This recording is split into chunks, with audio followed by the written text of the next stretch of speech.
14 days to the 2024 presidential and parliamentary elections. Hello and welcome to JoyNews Prime. With me, Pius Kojo Baka. In our headlines, ECG unable to provide load-shedding timetable despite Western power supply challenges as independent power producers limit supply to the national grid. A full-scale photo is that the shortage is not consistent. As I speak with you now, right now, there is no shedding because today, off-peak, we don't have any shortfall, not even zero. Also in this bulletin, John Mahama vows to protect VRA amid privatization concerns over proposed measure. Details as he accuses the NPP of looting state assets. The workers were demonstrating because NPP wants to sell VRA. But it won't happen because I know NDC is going to win. The founder of the Progressive People's Party, Dr. Papa Kwesi calls on Ghanaians to vote for leaders dedicated to preserving and growing indigenous businesses. You're going to vote for someone who has demonstrated that they will help indigenous Ghanaian businesses to be firm. We are your home of independent, fearless and credible journalism. Please do stay on for details.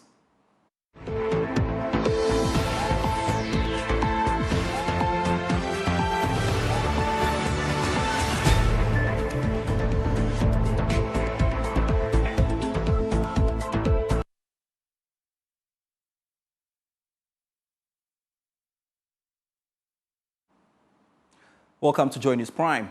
The Electricity Company of Ghana says it is unable to provide a load-shedding timetable despite the Western power supply challenges. Acting Managing Director David Asamoah attributes this to the unpredictability of the outages caused by independent power producers, significantly cutting or halting supply to the national grid. We'll hear from the director shortly. First, listen to my colleague Kenneth Jesse on the current state of power supply in the country. Documents obtained by JoyNews indicates that 5 IPPs are curtailing supply and are on the verge of shutting down. These IPPs are Senate, AXA, Car Power, Amandi, and Sonnen Asogli. These IPPs generate more than 1,000 megawatts of power combined. Senate generates 110 megawatts. AXA generates 370 megawatts. Car Power generates 450 megawatts. Sonnen Asogli generates 560 megawatts. And Amandi generates 200 megawatts. AXA has significantly reduced their load, and the load of Car Power has also significantly reduced. Sonnen Asogli is off, and so is Amandi. The reasons for these happenings are issues with money, fuel, and the overall operations. Speaking on Newsfile, Acting Managing Director of the Electricity Company of Ghana, David Asamoah, admits some plants are down, but rejects assertions that there is a crisis situation. In the first place, yes, it is true that Sonnen Asogli has gone off because of some debt that we owe. Amandi has gone off not because of the debt we owe, but it is because taking their annual maintenance, which is usually done in November. The statistics are factually not correct. Okay, help us. But the good news of Sonnen Asogli is that they are going to be back in the coming weeks because we are almost resolved the issue that made them go off. Senate is running. It's running now. Okay. Yeah. AXA is doing over 100 megawatt. AXA is doing over 100 megawatt continuously. And then Car Power too? Yes, Car Power is off of any other reason, but for a problem they have on their valve. There is at the Car Power ship. The issue is this: they have a challenge with their plant, that is the pressure control valve. They have the pressure control valve. They have a problem with that pressure control valve at the Takoradi SRMS. But the good news is that they have flown the experts now. The experts are down now to fix within the weekend. Mr. Asamoah emphasized that the erratic nature of the shortages complicates efforts to release a schedule. The reason we are unable to do a full-scale follow is that the shortage is not consistent. As I speak with you now, right now, there is no shedding because today, off-peak, we don't have any shortfall, not even zero. We are good. Everybody is having supply. So as we progress getting to the peak, we'll get the figures for the peak. Then we'll be able to get the figures for the peak. Then we'll be able to know the quantity we have and how to share it. In an effort to boost Ghana's maritime and offshore gas and oil industries, President Akufo-Addo has inaugurated a $100 million state-of-the-art oil and gas terminal at the Takoradi port. The 20-hectare facility, fully funded by the Ghana Ports and Harbours Authority, is designed to serve not only Ghana, but also the broader West African sub-region. With enhanced infrastructure and cutting-edge features, the terminal promises to position Takoradi as a key logistics hub for offshore oil and gas operations.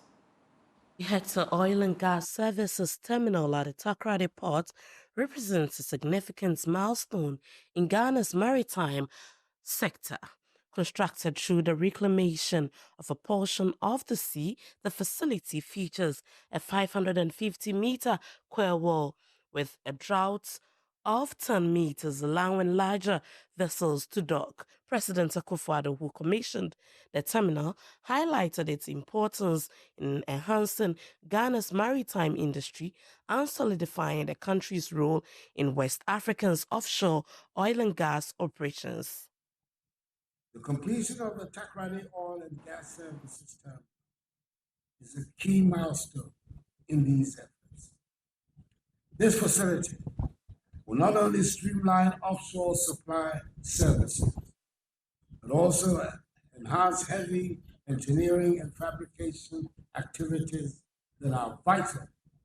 The Director General of the Ghana Ports and Harbour Authority emphasized the project's significance as a fully GPHA-funded initiative. Takoradi used to be a traditional export port of raw materials, manganese, bauxite, and cocoa.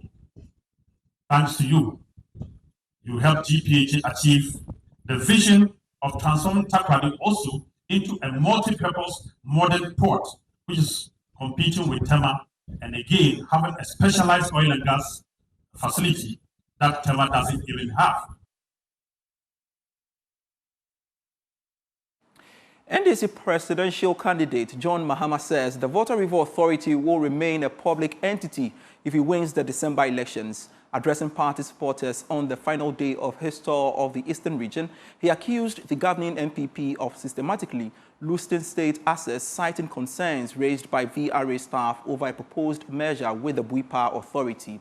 The draft bill, which seeks to consolidate the two entities into a single authority, has been criticized by VRA workers as a strategy to facilitate the privatization of the new entity. Want to sell everything to themselves. Go to Accra, go to Kumasi, go to Tamale, go to the regional capitals. Land that belongs to all of us. Houses that belong to all of us. They have taken it and sold to themselves. Recently, I was watching a video. VRA workers were demonstrating because MPP wants to sell VRA.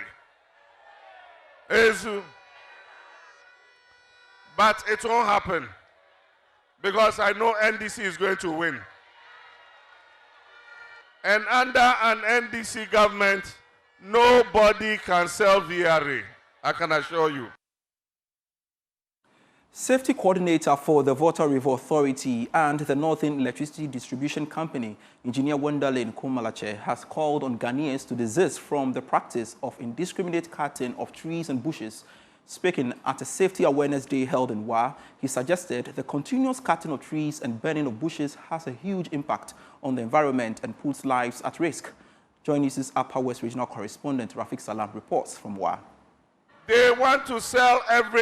A day in November every year is earmarked by VRNetco to celebrate safety awareness, aimed to emphasize the significance of health and safety in all their endeavors. It is also an opportunity to recognize and celebrate the remarkable achievements of work area safety committees, WASACO. This year's celebration was marked on the theme the impact of climate change on occupational health and safety.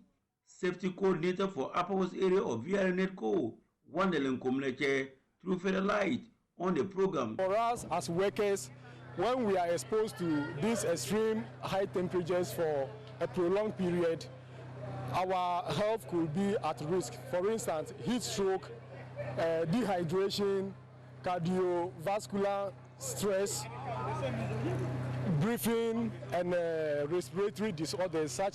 Head of Information Technology, Mohamed Abdullahi, reading a speech on behalf of the Chief Executive Officer of VRA, Engineer Emmanuel Enchudakwa, of the staff, families, and their customers, ensuring that they have the necessary protective equipment, facilities, tools, and environment that allows them to stay safe at all times.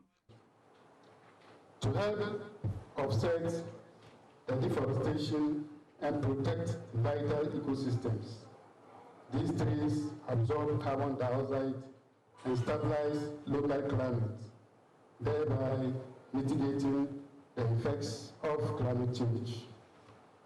Reporting for JoyNews, Rafik Salam. Wow. In more news, the president of the National Canoe and Fishermen Council, Nana Jojo Solomon, along with other fishing sector associations, has praised the government's Alternative Livelihood Support Program. This innovative initiative empowers fishermen and fishmongers with startup kits, including sewing machines, barbering toolkits, hair dryers, among others. These resources enable them to explore alternative income streams beyond fishing, promoting economic diversification and resilience. The Alternative Livelihood Support Program is to reduce fishing communities' dependency on fishing and promotes sustainable livelihood and economic growth.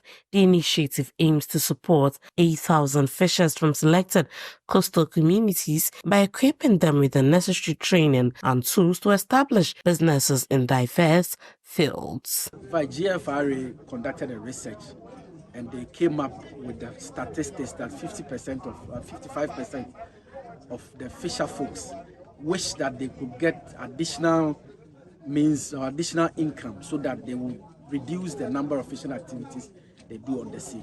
So government has been looking for ways and means to support the fisher folks. As we already said, we have trained, some of the fisher folks have been trained on some livelihood empowerment programs, which includes hairdressing, sewing, and barbering. So today, we are here to make a presentation to them. President of the National Canoe and Fishermen Council, Nana Jojo Solomon, expressed enthusiasm and optimism about the presentation. There's a lot of negative impact on the artisanal fishing. And therefore, I think the government has actually heard our cries, felt the impact of the negativity as a result of all these developments, hence this intervention. Receiving the item on behalf of the Western Regional Minister, Procurement Officer Angelina Beidu promised to distribute them fairly among the beneficiaries. We will receive it into our books. They have a distribution list attached to it. Some will go to various MMDAs for onward distributing to beneficiaries. You're still watching JoyNews Prime with me, Pius Kojo Baka. We have more stories for you after this break.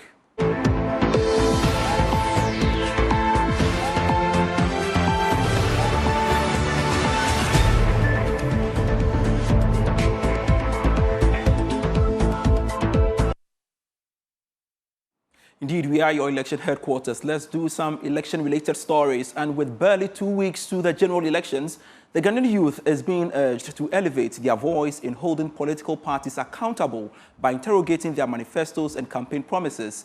This comes on the heels of a study conducted by Youth Bridge Foundation, which found a majority of the Ghanaian youth are unaware of their role to drive development in the country. The youth-focused group is advising the millions of young electorates to scrutinize the proposed policies of parties and candidates and ensure the implementation of the same when voted into power. Emmanuel Bright Kweku has more in this report.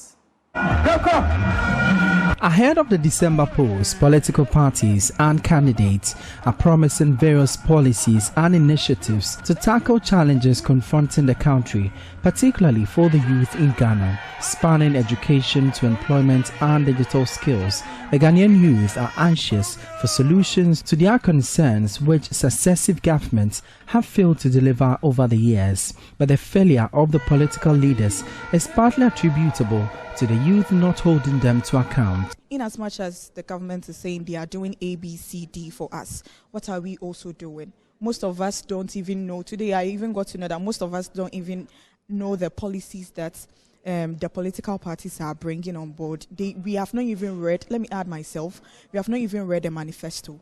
In a survey conducted by the Youth Bridge Foundation, it discovered the policies of political parties indeed reflected the aspirations of the youth. However, most of the young people are not sensitized on what they essentially need from parties to demand accountability. Alexander Nimoredu is an expert consultant for the project. So from the youth, the major things we found was that they were interested in good quality education. They were also interested in good quality jobs. They were talking about inclusivity and then skills development. One of the challenges we identified was that the youth do not have adequate capacity, first of all, to even interrogate the manifestos. The Youth Bridge Foundation, with support from Star Ghana Foundation, organized a 3-day workshop to empower the youth to elevate accountability. Emanuela Manchaya Kalari is the Monitoring and Evaluation Officer at Youth Bridge Foundation. Yesterday we had training on first-time voters, and some of them don't see the need to vote because they think that it's not going to make any meaningful impact on their lives. But that is wrong. But that is one of the aims of this project, to make sure that youth are inspired to vote because they are the change makers. The event, funded by the Foreign Commonwealth Development Office, brought together over 30 participants, including students and youth representatives, to deliberate and understand the elements in holding the government to account. For Joy News, my name is Emmanuel Bright Kweku. The founder of the Progressive People's Party, Dr. Papa Kwesi Nduom, has called on Ghanaians to vote thoughtfully in the upcoming elections, urging them to support leaders dedicated to preserving and growing indigenous businesses.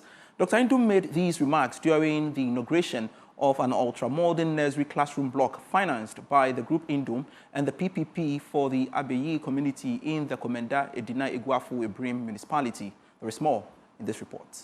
The new facility is fully equipped to support early childhood education with child-friendly classrooms, secure play areas, and essential learning materials. Addressing the gathering, Dr. Kwesi Nduom emphasized the importance of quality education in building a brighter future for the Abeyi community. Education has been an important objective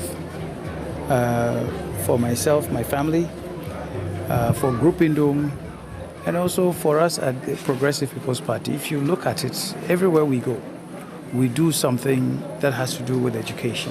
With just few days to the 2024 elections, Dr. Kwesi Nduom stressed the importance of electing politicians who would prioritize the growth of local businesses. My mind is very clear, and it's not on any one political party. The point is that you do politics for the good of the people. You don't do politics that ends up collapsing businesses, for people to become unemployed or unhealthy or anything that is negative. So in my view, you're going to vote for someone who has demonstrated that they will help indigenous Ghanaian businesses to be firm. The Progressive People's Party parliamentary candidate for the KEA constituency, Emmanuel Duku, encouraged all stakeholders to prioritize early childhood education. As part of our education policy, we strongly believe in a good foundation on which we believe when we give the kids a solid foundation, then we are hopeful for a brighter future for them. And that's our part company here on JoyNews Prime. With me, Pius Kojo Baka. We have more stories for you when you log on to myjoyonline.com. More stories on the portal. Do visit there and get yourselves updated. Great for serving you. Do enjoy the rest of your evening.